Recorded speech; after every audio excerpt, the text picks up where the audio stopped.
Driverly.com, unlimited drama series. My name is Mason Rourke, and I used to think I had it all figured out.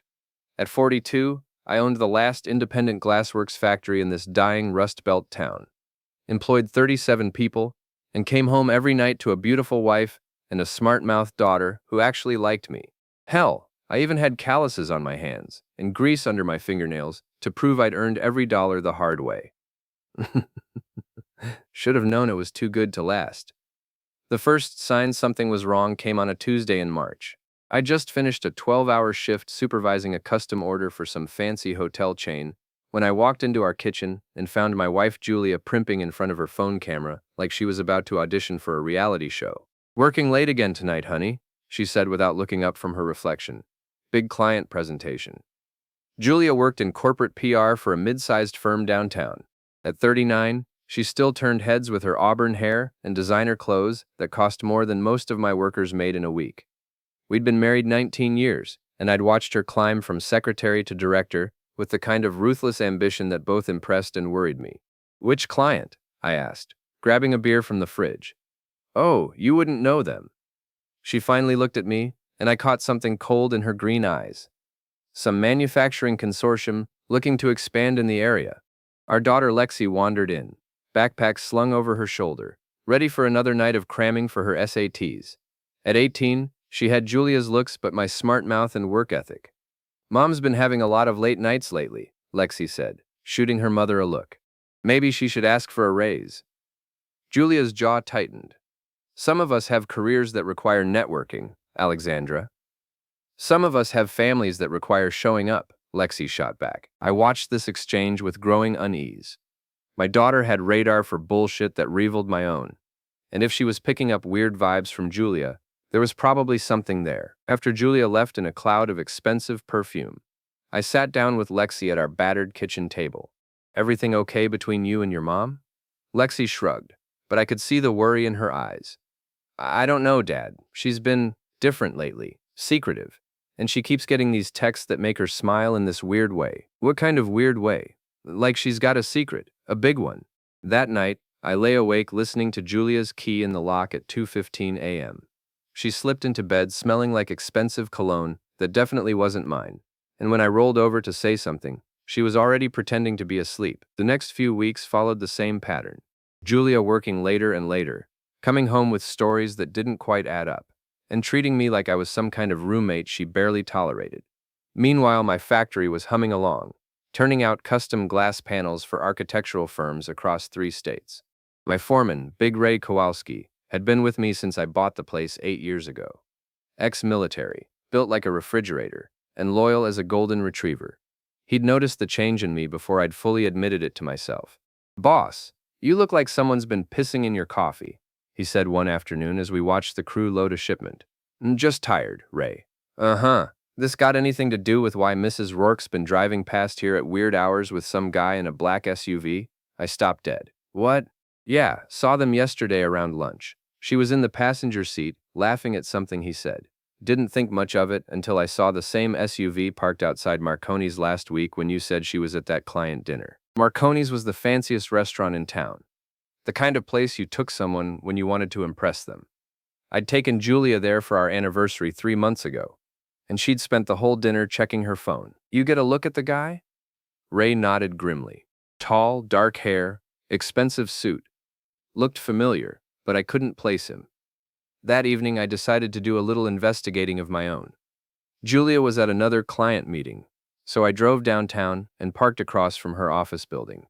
Sure enough, at 7:30, she emerged with a man I recognized immediately. Dominic Brandt, owner of Brandt Industrial, the biggest manufacturing operation in the county. 45 years old, divorced twice, and exactly the kind of smooth-talking shark who'd see my little factory as either a threat or an opportunity. I watched them get into his black Mercedes SUV, watched him put his hand on her knee as they drove away, and felt something cold and hard settle in my chest. My wife wasn't just cheating on me. She was cheating on me with my biggest competitor. I drove home in a daze, trying to process what I'd seen. By the time I pulled into our driveway, the shock had crystallized into something sharper. Anger, sure, but also a kind of grim clarity. Lexi was in the living room, supposedly studying but really watching some reality show about rich people behaving badly. Dad? You okay? You look like you've seen a ghost. I sat down beside her, suddenly feeling every one of my 42 years. Lexi, what would you say if I told you your mother and I might be having some problems? She muted the TV and turned to face me fully. I'd say it's about time you noticed. That obvious, huh? Dad, she hasn't looked at you like she actually sees you in months. And those late nights? Please. I've seen the way she gets dressed for those client meetings. Nobody puts on La Perla underwear to pitch marketing strategies. Despite everything, I had to smile. My daughter was going to be just fine in the world. So what are you going to do? She asked. I don't know yet, but whatever happens, you and I are going to be okay. You know that, right? She leaned against my shoulder. I know, Dad. We work stick together. 2 days later, I got my answer about what I was going to do. I came home from the factory around 6, looking forward to a quiet evening and maybe a conversation with my wife about where our marriage was heading. Instead, I found a black Mercedes SUV idling in my driveway. As I parked behind it, 2 men got out, big guys, both of them, with the kind of build that came from a gym membership and possibly some pharmaceutical enhancement. The driver was pale and thick-accented. Eastern European, maybe Russian. The passenger was darker, Mediterranean-looking, with hands like canned hams. You Mason Rourke? The pale one asked as I got out of my truck. Depends who's asking. Before either of them could answer, the SUV's back door opened, and Dominic Brandt stepped out, followed by my wife. Julia wouldn't meet my eyes, but Dominic smiled like he'd just won the lottery. Mason, good to finally meet face to face. I'm Dominic Brandt. I know who you are. Excellent. Then this should be simple. He gestured to Julia, who was still staring at the ground. Your wife's with me now. We've packed her things, and we're here to make sure you understand the new arrangement. I looked at Julia, waiting for her to say something, anything. When she finally looked up, her face was set in the kind of cold mask I'd seen her use on difficult clients.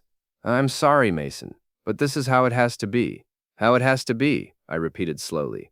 And the muscle, Dominic's smile widened. Insurance. I know you factory types can get emotional about these things. The 2 goons had positioned themselves between me and the house, clearly expecting trouble. What they weren't expecting was for me to start laughing. Something funny? The pale one asked, cracking his knuckles. Yeah, actually. I looked at Julia, then at Dominic, then at his hired muscle. See, I've been wondering for weeks what I did wrong, what I could have done differently, but now I get it. Get what? Dominic asked. Her betrayal was her choice, I said, dropping my voice to the tone I used when one of my workers was about to do something stupid with heavy machinery. But bringing muscle to my house? That was your mistake. The pale guy, let's call him Sergey, took a step forward. Listen, old man, I cut him off by swinging my metal lunchbox into his solar plexus. While he was doubling over, I grabbed the oil can from my truck bed and threw it at his partner's face. Mediterranean guy, Marco, let's say, stumbled backward, and I drove my knee into his stomach, then grabbed his head and introduced it to my truck's side mirror. The mirror cracked. Marco's nose made a wet crunching sound. Sergey was trying to straighten up when I kicked his legs out from under him and sent him sprawling across my driveway. Both of them were groaning and bleeding, and Dominic was backing toward his SUV with his mouth hanging open. Jesus Christ, he stammered. You're insane. No, I said, wiping blood from my knuckles. I'm a hands-on boss, always have been. Julia was staring at me like she'd never seen me before. Mason, what the hell? Shut up. I looked at Dominic, who was helping his goons to their feet. You want her? Take her. But if you ever come to my house again, if you ever threaten me or my daughter, I'll do a lot worse than rearrange your boys' faces. Dominic's smooth confidence had evaporated. This isn't over. Yeah, it is. You just don't know it yet. They piled into the SUV, Sergey holding a rag to his bleeding mouth, Marco cradling what was probably a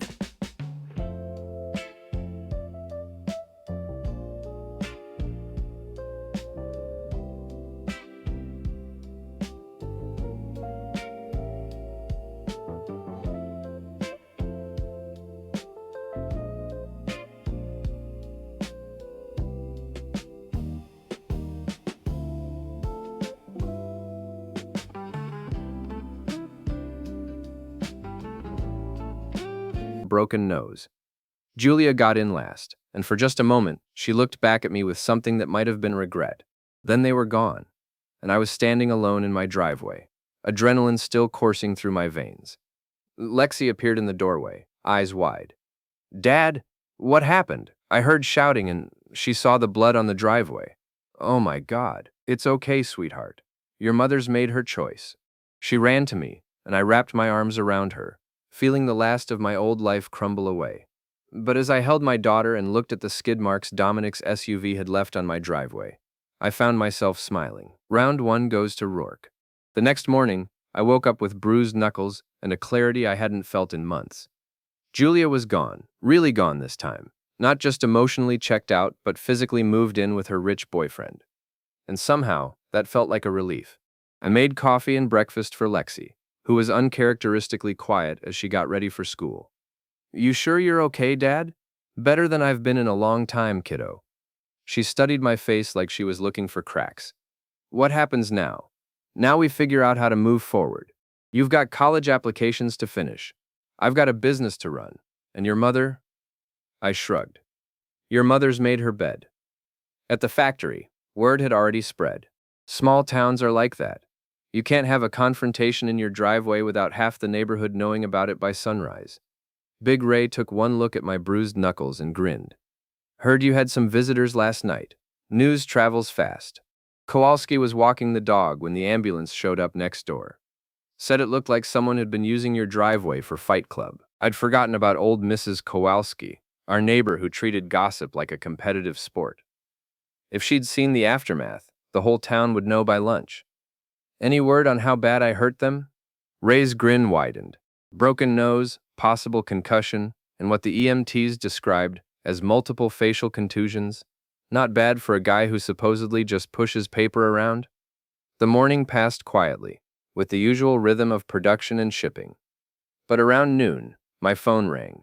The caller ID showed Julia's sister Karen, calling from Phoenix. "Mason, what the hell is going on up there?" Julia called me crying, saying you attacked some people. I leaned back in my office chair, looking out at the factory floor where my people were doing honest work for honest pay. Julia's version of events might be a little one-sided, Karen. She said you went crazy, that she's afraid to come home. She's not coming home anyway. She's moved in with her boyfriend. Silence on the other end. Then, her what? Dominic Brandt, rich guy, owns the biggest factory in town. They've been having an affair for months, and last night they came to my house with a couple of goons to make sure I understood the new arrangement. More silence. Karen had never been Julia's biggest fan, even before the wedding. So when she said you attacked some people, I defended myself in my own driveway against two guys who were clearly there to intimidate me. Or worse. Jesus, Julia, what are you thinking? This last part wasn't directed at me. After I hung up, I felt a little better. At least someone in Julia's family was asking the right questions. The afternoon brought a visit from Tessa Morrison, Julia's best friend and the town's unofficial gossip coordinator. Tessa was one of those women who thrived on drama, especially when it wasn't happening to her. She found me in the factory's front office, looking appropriately concerned and sympathetic. "Mason, honey, I am so sorry about all this. Julia called me this morning, and I just couldn't believe what, Tessa?" She blinked, clearly expecting me to be more broken up about the situation. "Well, that things had gotten so bad between you two. I mean, I knew she'd been unhappy lately, but I never thought she'd move in with Dominic Brandt."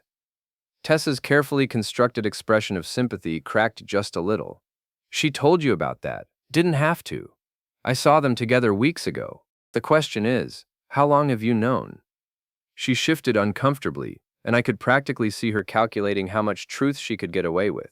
"Mason, I don't want to get in the middle of, Tessa, my marriage is over. My wife is shacked up with my biggest competitor. And last night his hired muscle tried to intimidate me in my own driveway. I think we're past worrying about getting in the middle of things." She sighed dramatically. "Fine. She's been seeing him since January. Maybe earlier. And before you ask, yes, I told her she was making a mistake.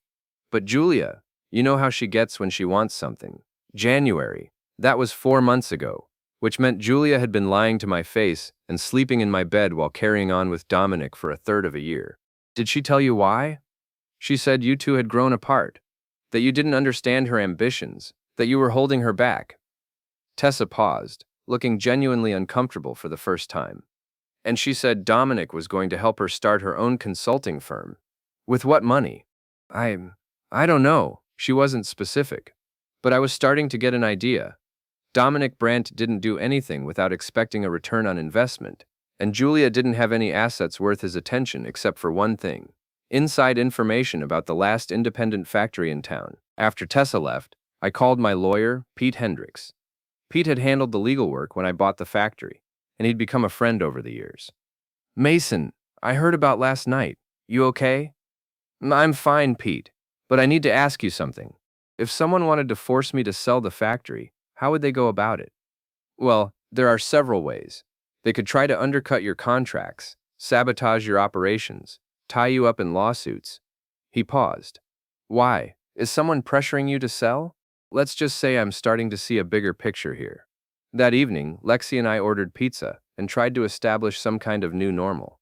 She was handling everything better than I'd expected, but I could see the 2,000. I didn't get any jewelry. I was ending With a it. diamond goodbye gift? Watch more on Grammarly.com.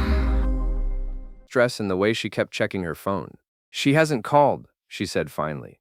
Your mom? Yeah, I mean, I know she's mad at you, but I'm her daughter. Doesn't that count for something? I reached across the table and squeezed her hand. Your mother's going through something right now, making some choices that don't make sense to people who love her. But that doesn't reflect on you, okay? My phone buzzed with a text from an unknown number. This isn't over. You made a big mistake last night. I showed it to Lexi, who rolled her eyes. Seriously, he's sending you threatening texts like some middle school bully? Apparently. What are you going to do? I thought about it for a moment, then typed back. Bring it on, princess. Lexi snorted with laughter. Dad, you're terrible. I'm just getting started. The next morning brought the first real escalation. I arrived at the factory to find that someone had broken into our shipping bay overnight. Nothing was stolen, but a week's worth of finished panels had been smashed, and closed down was spray painted across the loading dock. Big Ray was standing in the middle of the destruction, his face grim. Happened sometime after midnight. Security cameras got spray painted over, but I'm betting we both know who's responsible. I surveyed the damage, doing rough calculations in my head. $15,000 in lost product, plus the cost of cleanup and the delay in shipping. Not enough to put me out of business, but enough to send a message. Ray, I want you to install some new cameras, the kind they can't see, and the kind that upload to the cloud automatically. You thinking they'll be back? I'm counting on it. By noon, word of the vandalism had spread through town. I got calls from 3 of my biggest clients, all of them concerned about my ability to meet delivery schedules. One of them, a hotel chain that accounted for 20% of my business, suggested that maybe they should diversify their supplier base. I was starting to see Dominic's strategy. He couldn't buy me out directly. I'd made it clear over the years that the factory wasn't for sale. But he could make it impossible for me to operate profitably, force me into a position where selling was the only option. What he didn't know was that I'd been fighting for everything I had my entire life, and I wasn't about to stop now. That afternoon, I got an unexpected visitor. Julia walked into my office wearing a designer dress I'd never seen before, and an expression I couldn't read. Hello, Mason. Julia, come to survey the damage? She looked genuinely confused. What damage? Either she was a better actress than I'd given her credit for, or Dominic was keeping her in the dark about his methods. Someone broke into the factory last night, smashed about $15,000 worth of product, and left me a friendly note about closing down. Her face went pale. You think, Dominic, I think your boyfriend is trying to force me out of business so he can buy this place for pennies on the dollar. The question is whether you're part of the plan or just a useful idiot. She flinched like I'd slapped her. That's not, Mason. I came here to apologize for how things ended, for bringing those men to the house. I never wanted it to get violent, but you were okay with the intimidation part. I was scared of how you'd react, scared of what you might do. I leaned back in my chair, studying the woman I'd been married to for 19 years. What I might do? Julia, in 2 decades together, have I ever raised a hand to you? Ever threatened you? Ever given you any reason to think I'd hurt you? No, but nothing. You were scared because you knew what you were doing was wrong, And you brought muscle because you're a coward who couldn't face the consequences of your choices. Oh, tears started running down her cheeks, but I felt nothing. No sympathy, no urge to comfort her, no remnant of the love I'd carried for most of my adult life. I want to make this right, she whispered. Then tell me what Dominic's real plan is. Oh, she looked up sharply. What do you mean? I mean a guy like Brant doesn't steal another man's wife for love, Julia. He does it because he wants something. So what does he want from you? What did you promise him? For a long moment, she just stared at me. Then her shoulders sagged, and I saw the truth in her eyes. Information, she said quietly, about your contracts, your financial situation, your expansion plans. He said it was just business research, that he wanted to understand the market better, and you gave it to him. I thought maybe if he understood your operation, he might offer to partner with you instead of competing. I thought I was helping. I almost laughed. Almost. You thought you were helping by giving my competitor detailed intelligence about my business. Jesus, Julia, how naive are you? I know how it sounds now, but at the time, you were thinking with your hormones instead of your brain. And now Dominic's using everything you told him to destroy me. She was crying harder now, mascara running down her cheeks. What can I do? How can I fix this? You can't. You made your choice when you decided to betray your family for a man who's using you. Now you get to live with the consequences. After she left, I sat alone in my office, staring out at the factory floor. My workers were cleaning up the mess from the break-in, getting ready to start over on the damaged orders. They trusted me to keep this place running, to keep their paychecks coming, to fight for what we'd all built together. I wasn't about to let them down. That evening, I had dinner with Lexi at Marconi's, the same restaurant where Julia had been having her secret meetings with Dominic. If people were going to talk, I figured I might as well give them something worth talking about. This is weird, Lexi said, looking around at the fancy decor. Are we celebrating something? In a way. We're celebrating the fact that we're not going to hide from what's happening. Your mother made her choice, and now we're making ours, which is. I raised my water glass in a mock toast. We're going to fight back. The next few days passed in a strange kind of calm. No more break-ins, no threatening texts, no visits from Julia or her boyfriend. But I knew it was the kind of calm that comes before a storm, and I used the time to prepare. First, I met with Pete Hendricks to make sure all my legal affairs were in order. Then I had a long conversation with my accountant about the factory's financial position. Finally, I sat down with Big Ray and 3 of my most trusted workers to discuss what we were really up against. So let me get this straight, said Tommy Kowalski, Ray's nephew and one of our best glass cutters. This rich guy is trying to force you out of business so he can buy the place cheap? That's the theory. And he's using your wife to get inside information. Ex-wife, but yeah. Tommy shook his head. That's some cold-blooded shit right there. Language, Tommy, Ray said automatically. Sorry, Uncle Ray. But seriously, boss, what's the plan? I looked around at these men who'd stood by me through recessions and boom times, who'd helped me build something worth fighting for.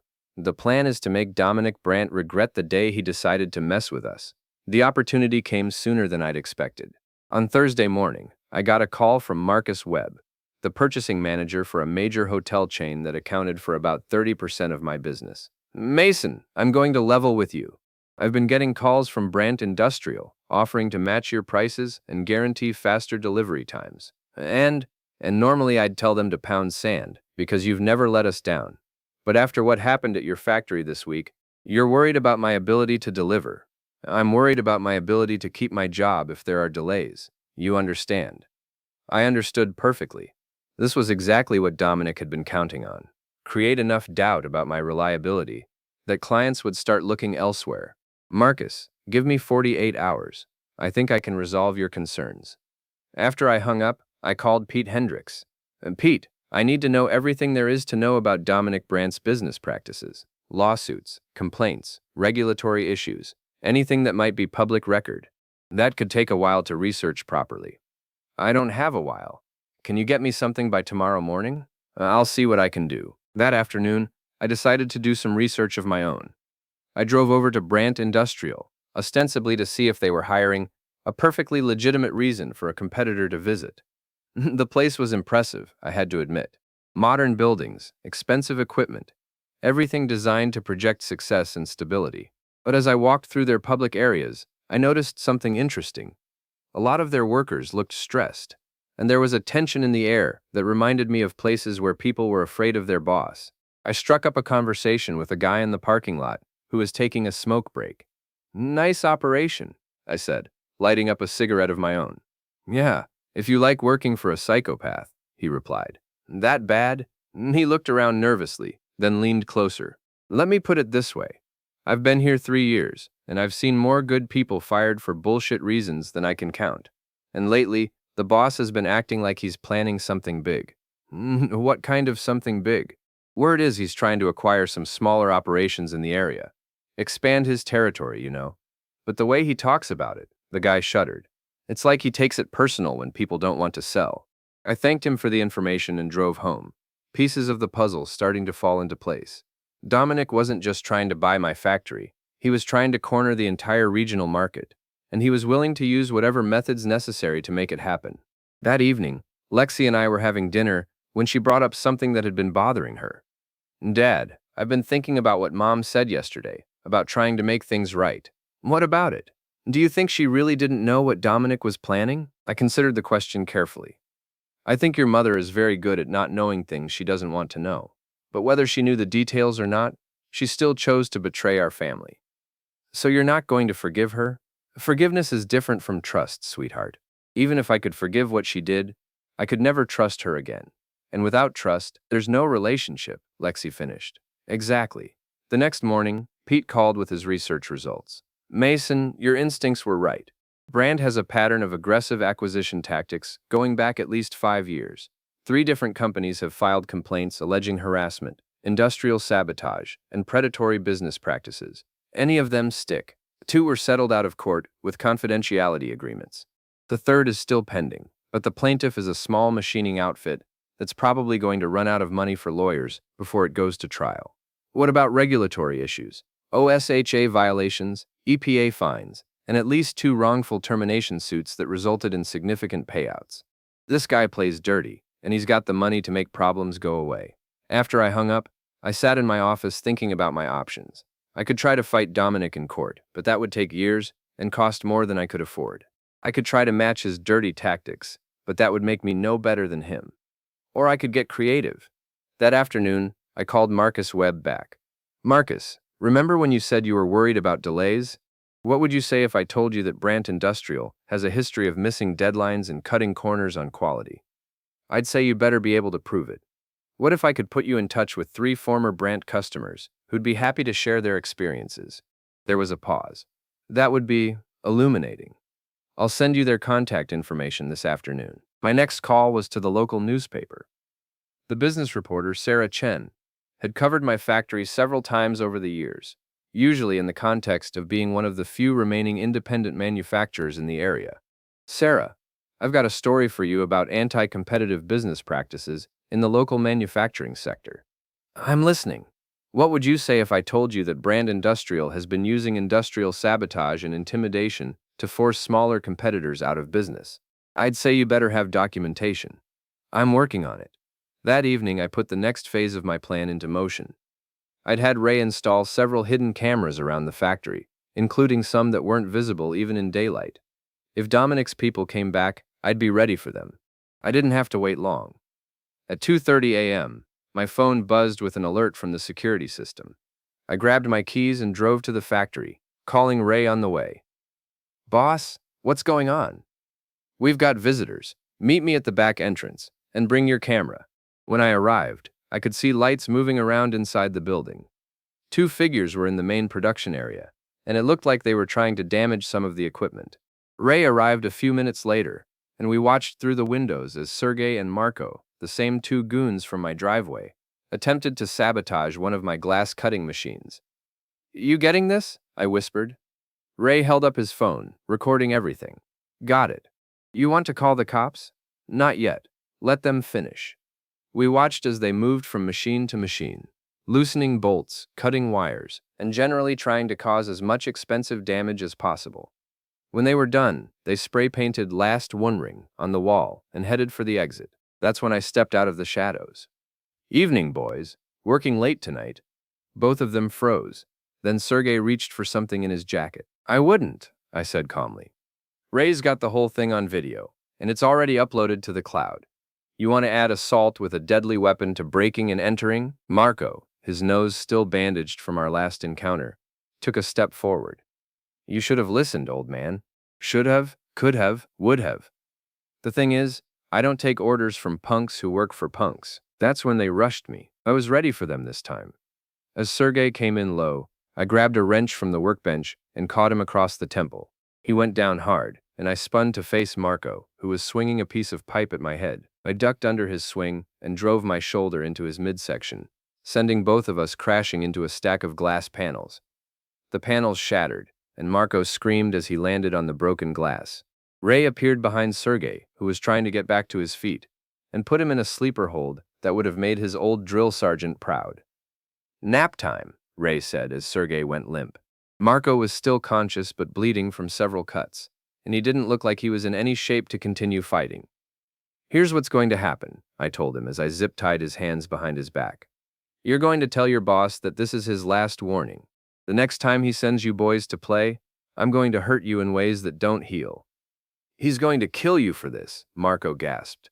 He's welcome to try, but he might want to consider that I know where he lives, where he works, and what kind of car he drives. And unlike him, I don't need to hire other people to do my dirty work. We left them tied up in the factory and called the police. When the cops arrived, they found two men with extensive criminal records who'd been caught on video committing industrial sabotage. The next morning, the story was front-page news in the local paper. Sarah Chen had done her homework, connecting the break-in to the pattern of harassment that other local businesses had experienced. By noon, I'd gotten calls from 3 more of Dominic's former targets, all of them eager to share their stories. By